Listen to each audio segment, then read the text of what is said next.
quand vous dialoguez avec votre prospect, qu'il écoute vos arguments, qu'il vous envoie des objections, il comprend vos réponses, il est intéressé, ça correspond vraiment à son problème, c'est une solution qui lui paraît crédible, il y a un moment où il va falloir sortir de ce dialogue-là et il va falloir conclure l'entretien commercial. L'entretien commercial doit être conclu par vous parce que sinon vous risquez d'avoir un incident qui va interrompre l'entretien, pas comme vous le souhaitez. Je vais prendre un exemple, vous discutez donc depuis 10 minutes ou un quart d'heure avec votre prospect et puis à ce moment-là, la secrétaire arrive et lui dit « Monsieur, votre rendez-vous est arrivé » et il va être obligé d'interrompre la conversation et vous allez raccrocher et il va falloir refaire tout le processus de vente parce que vous n'avez pas su conclure l'entretien au bon moment. Ou bien il va passer à autre chose, à un moment ou à un autre dans la discussion, il va penser à un autre problème et il va vous dire il faut que j'arrête, donc je vous laisse là. Donc quand vous commencez à sentir que le client et que le prospect est chaud, qu'il commence à être vraiment intéressé par votre offre, eh bien passez à la conclusion. La conclusion c'est quoi? C'est de dire écoutez monsieur, ou madame, je vous propose de vous faire un devis. Ça ne vous engage à rien. Et c'est une étape déterminante. Parce qu'on va sortir du dialogue virtuel sur des prestations avec des choses plus ou moins théoriques pour une proposition écrite, ferme, commerciale, qui peut déboucher sur un contrat. Mais ça n'engage à rien. Et s'il est déjà dans un bon état d'esprit avec vous, il y a des chances qu'il vous dise oui, pourquoi pas, envoyez-moi une proposition commerciale. D'autant plus que lui, comme ça lui permet de revenir un peu dans ses retranchements, puisque de toute façon, maintenant, il n'a plus rien à faire, il va attendre de votre part un devis, c'est ce qu'il pense. En fait, à ce moment-là, il vient déjà de faire un premier pas vers la signature du contrat. Ça ne veut pas dire que ça se produira réellement, mais il a déjà accepté l'idée d'avoir un devis pour lui, précisément, pour son offre, avec du détail. Parce que c'est une solution qui peut l'intéresser. Et donc, psychologiquement, il a déjà un peu muté vers la position du client. Alors, à ce moment-là, vous n'allez pas raccrocher en disant merci monsieur, je vous fais un devis. Non, ça serait une grave erreur. Au contraire, il faut tirer parti de votre avantage que vous venez d'acquérir maintenant et lui demander énormément d'informations pour pouvoir lui faire un devis intelligent. Alors, bien sûr, c'est à pondérer en fonction de la complexité de l'offre que vous faites. Mais dans tous les cas, il faut noter énormément. Il faut quand même avoir un certain nombre de choses pour pouvoir lui faire un devis pertinent. Si vous êtes informaticien et que vous devez mettre en réseau ces ordinateurs, il va falloir lui demander, il y a combien d'ordinateurs, quel est le système d'exploitation de ces différents ordinateurs, combien d'imprimantes, est-ce que vous avez un réseau local, de quelle nature est-il, enfin, toutes ces petites questions que vous devez poser rapidement sont nécessaires à l'établissement de votre devis. Si je prends l'exemple d'un graphiste, vous allez lui dire, très bien, est-ce que vous avez déjà une charte graphique ? Est-ce que vous avez déjà des supports de communication à me transmettre pour que je puisse voir le travail qui a déjà été fait pour pouvoir vous faire un devis au plus juste? Enfin, vous avez un certain nombre de questions à lui poser, etc. Il faut à ce moment-là noter un certain nombre d'informations complémentaires pour lui faire le devis le plus astucieux possible et le plus juste possible. En plus, pendant la conversation que vous avez eue au préalable, vous avez noté tout ce qu'il vous disait et donc vous avez déjà une bonne connaissance de votre prospect. Et donc, une fois que vous avez préparez votre devis en terminant la conversation avec lui, je vais vous faire un devis. À ce moment-là, je vous interroge un petit peu pour pouvoir vous faire votre devis. Eh bien, vous allez pouvoir prendre congé avec une demande de devis, et ce qui est une étape très importante.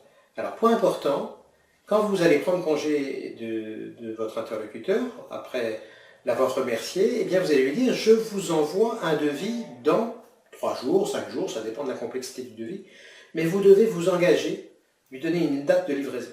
Pourquoi? Parce que comme vous allez respecter cette date de livraison, ce qui est la moindre des choses, comme vous allez respecter cette date de livraison, il va pouvoir constater pour une première fois que vous êtes quelqu'un de confiance qui tenait votre parole. Et ça, c'est tellement important que c'est déterminant dans la vente.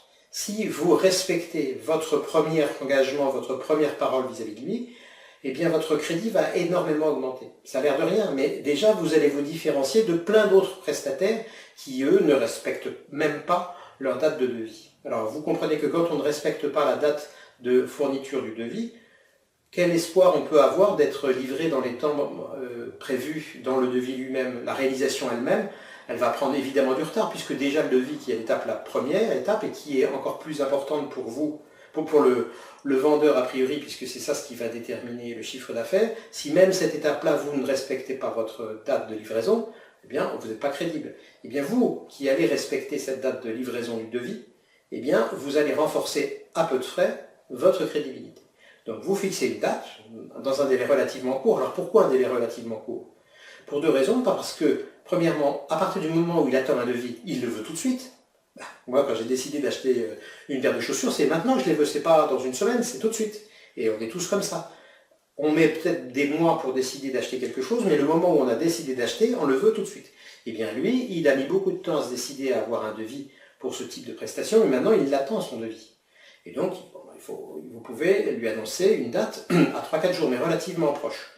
Et deuxièmement, deuxième argument, pourquoi vous allez lui envoyer un devis dans 2-3 jours? C'est parce que vous avez déjà un devis tout prêt, un devis type, un devis modèle, dans lequel vous n'allez faire que des paramétrages, des personnalisations correspondant aux caractéristiques de votre client.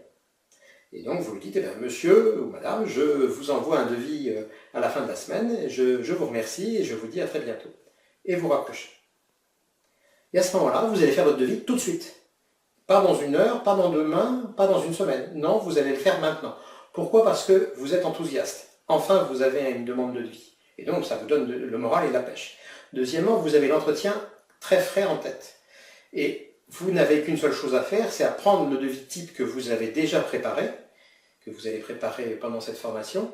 Vous allez prendre ce devis type, le personnaliser en fonction des besoins spécifiques du client qui diffèrent bien sûr un petit peu de votre offre type, et vous allez l'adapter, et donc il sera prêt d'ici la fin de la journée.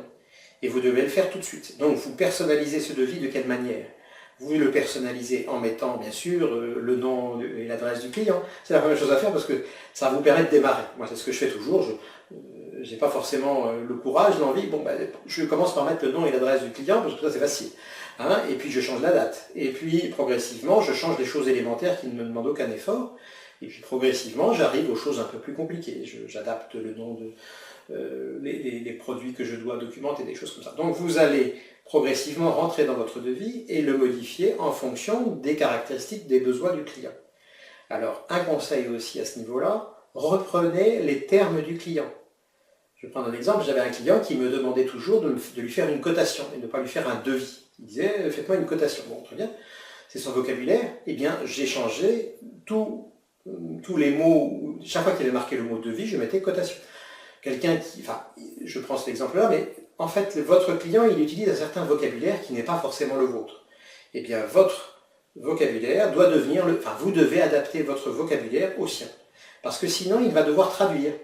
Si j'avais envoyé à mon client une proposition que j'avais appelée devis, il aurait dû se dire, qu'est-ce que c'est que devis? Ah oui, c'est une cotation. Et je vais lire. Eh bien, cet effort de traduction de devis en cotation, ça lui demande un effort. Et cet effort est nuisible à sa commande et à sa confiance. Donc, alors je prends un exemple très très basique, mais tout dans votre devis doit être personnalisé aux besoins des clients. Vous devez aussi marquer tout ce que vous avez noté sur lui. Si je reprends l'exemple de l'informaticien qui doit mettre en réseau des ordinateurs, il faut marquer, vous avez tant d'ordinateurs, vous qui ont telle caractéristique, vous m'avez dit qu'il y en avait 3 qui étaient un peu pourris, je ne dis pas qu'il faut traduire ça, reprendre mot à mot l'expression un peu pourrie, mais vous devez dire en mauvais état. Et pourquoi c'est important de mettre des informations qu'il vous a données dans le devis? C'est parce que il verra que vous l'avez réellement écouté et que c'est un devis parfaitement sur mesure qui est fait.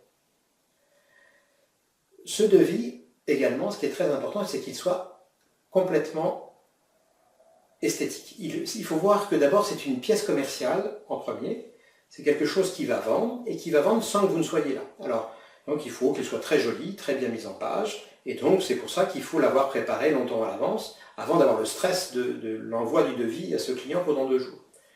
Donc vous avez déjà fait un très beau devis type. Pourquoi ce devis type il doit être beau? Bien sûr pour le client qui va le recevoir, mais aussi il faut avoir conscience que ce devis, souvent, il va se promener dans le comité de direction. Imaginons que vous ayez parlé au directeur commercial de votre offre de prospection téléphonique, et il est intéressé, votre offre l'intéresse, mais ce n'est pas lui qui va prendre la décision tout seul. C'est lui, plus le PDG, plus le directeur financier, plus le directeur marketing, plus le RH, ils vont regarder votre devis. Votre devis va circuler pendant le comité de direction de la semaine, et ils vont regarder votre devis. Et tous, ils doivent retrouver l'argumentaire que vous avez décliné dans votre devis. Autrement dit, votre devis doit de nouveau argumenter complètement, expliquer tous les points forts de votre offre, le besoin du client plutôt, les points forts de votre offre, vos références, la démarche que vous allez suivre, vos prix, la justification de vos prix de façon très détaillée pour arriver à une commande. Et tous vos lecteurs qui seront les différents responsables de l'entreprise vont avoir tout cet argumentaire-là. Vous ne serez pas là pour expliquer ce que vous voulez dire. Donc il faut que tout soit lisible. Autre aspect très important du devis, il faut voir que ce devis, si jamais il se concrétise par une signature, il va devenir un contrat. Parce qu'on est en droit commercial, la forme importe peu en droit commercial, on verra ça dans le recouvrement et dans le contentieux. La forme importe peu, mais il faut qu'il y ait tout de marqué sur votre devis qui devient un contrat pour que vous puissiez argumenter éventuellement au tribunal ensuite. Et donc il faut il faut un certain nombre de mentions légales indispensables pour pouvoir bien vous défendre. Il faut marquer le mode de paiement, le délai de paiement, le délai de livraison, la chose exacte que vous devez faire, et donc être très détaillé dans votre offre. Vous devez prévoir des pénalités de retard en cas de paiement en retard, etc. Il y a toutes ces choses-là qu'il faut aussi avoir mis dans le devis type, encore une fois, pour ne pas pour ne pas avoir à les découvrir le jour où vous allez rédiger votre devis pour le client en question. Alors, une fois que vous avez rédigé votre devis pour votre client, dans l'après-midi, juste après le coup de fil fructueux, vous l'imprimez et vous le laissez de côté. Pourquoi? Parce que vous n'êtes pas pressé, vous êtes même en avance. Vous lui avez dit que vous allez lui envoyer son devis demain ou après-demain. Eh bien, vous avez imprimé votre devis dans l'après-midi et vous le laissez reposer. Pourquoi? Parce que la nuit porte conseil et que pendant la nuit, vous allez vous rendre compte que vous avez oublié de parler d'un aspect important, qu'il vous avait dit aussi quelque chose en aparté et qui peut être intéressant de marquer dans le devis, vous avez oublié, vous vous êtes trompé dans votre prix parce que vous vous rendez compte que vous avez été tellement enthousiaste et vous avez pensé très facilement qu'il allait acheter à tous les coups et donc vous avez un peu gonflé votre prix, ou au contraire, vous avez été trop bon marché parce que vous aviez très envie d'avoir votre contrat. Vous avez pu faire plein d'erreurs, plein d'approximations, et la nuit portant conseil, vous verrez plus facilement ces erreurs. Et puis, il est sûr aussi que votre devis contient des fautes d'orthographe, contient des fautes de typographie, contient des erreurs, et en le relisant sur du papier, et non pas à l'écran, sur du papier, le lendemain matin, tranquillement, au calme, vous allez identifier toutes ces erreurs, toutes ces fautes, et vous allez pouvoir les corriger et obtenir un devis propre.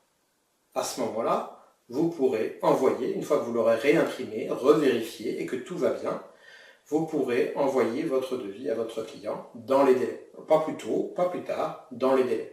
Et votre client va recevoir un devis professionnel, joli, argumenté, complet, détaillé. C'est très important aussi qu'il soit détaillé. Et avec toutes les mentions légales qui montrent votre professionnalisme. Eh bien, c'est un devis qui peut vendre beaucoup plus facilement que si vous n'avez pas fait toutes ces étapes-là. Vous devez avoir un devis détaillé.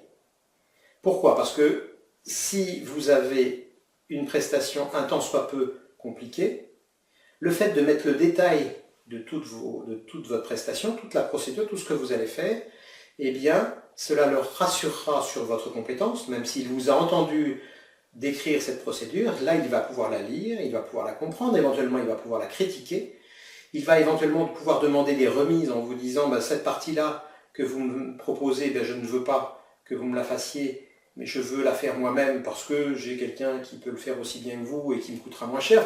Il va pouvoir discuter point à point votre devis et il sera finalement beaucoup plus prêt à le signer. Alors que s'il ne voit qu'une ligne prestation et puis un montant, eh bien, il n'achètera pas parce que ça lui paraîtra beaucoup trop d'argent. Je vais prendre un exemple pour illustrer mon propos. Imaginons que vous avez votre voiture qui fait un drôle de bruit, vous allez chez le garagiste et vous lui apportez votre voiture et vous lui dites « ma voiture elle fait un drôle de bruit, qu'est-ce que vous pouvez me proposer pour la réparer. Et s'il vous dit, bah, il la regarde un peu, enfin il la regarde une demi-heure, puis il vous dit c'est 1000 euros. Bah, vous n'allez pas être d'accord, j'en suis sûr. Vous allez dire non, non, je ne veux pas dépenser 1000 euros parce que ma voiture fait du bruit. Si en revanche il vous dit il faut démonter le moteur, le carburateur, enfin, il vous dit il faut faire toutes ces choses-là successivement, et puis ensuite il faudra que j'achète telle et telle pièce, et ensuite que je remonte, et donc ça fait tant de main d'œuvre, tant de pièces, et que ça arrive à 1000 euros, et bien vous allez hocher la tête en étant bien embêté parce que ça coûte 1000 euros, mais finalement vous allez passer commande parce que vous comprendrez pourquoi il y en a pour 1000 euros. Autrement dit, une prestation détaillée, on est prêt à l'acheter. Une prestation globale où il y a juste un montant, on n'achètera jamais. Donc faites-le.